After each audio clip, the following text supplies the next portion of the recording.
In the 1920s, a New York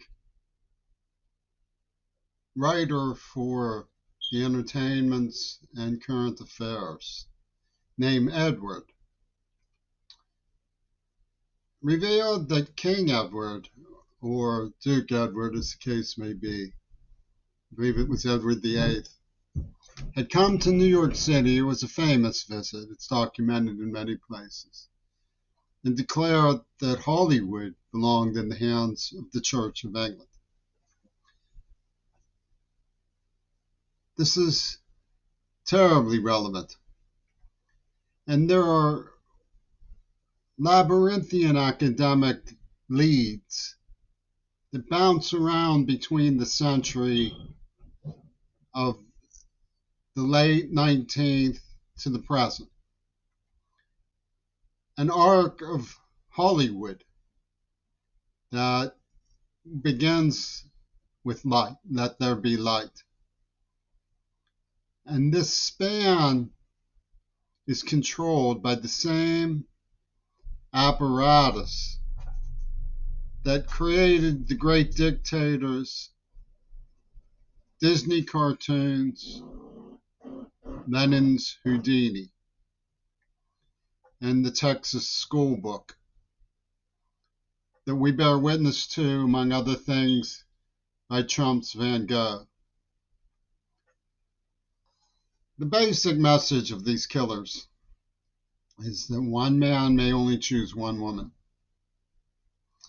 Each couple of the tree of life is Adam and Eve.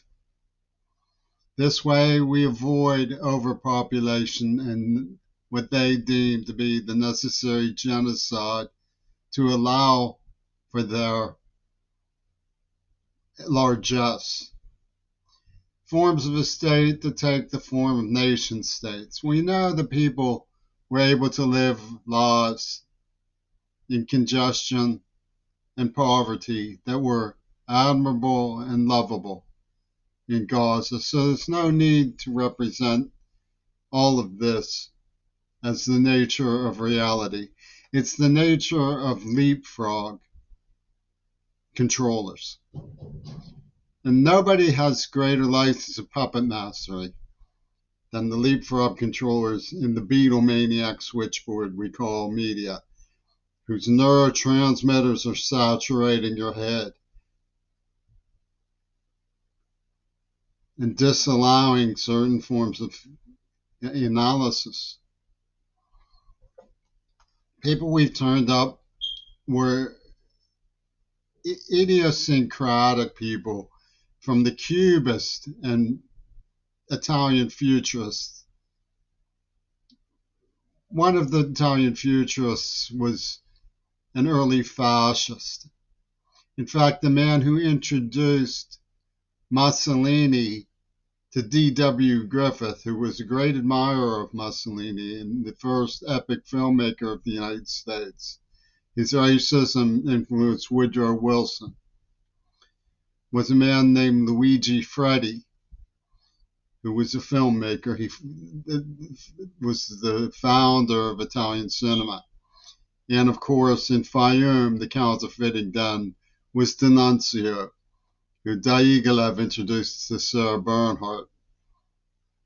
Sarah Bernhardt was mentioned to me by Todd because his sister adopted that as her name. Tive was vice president of Sony to this present day, probably.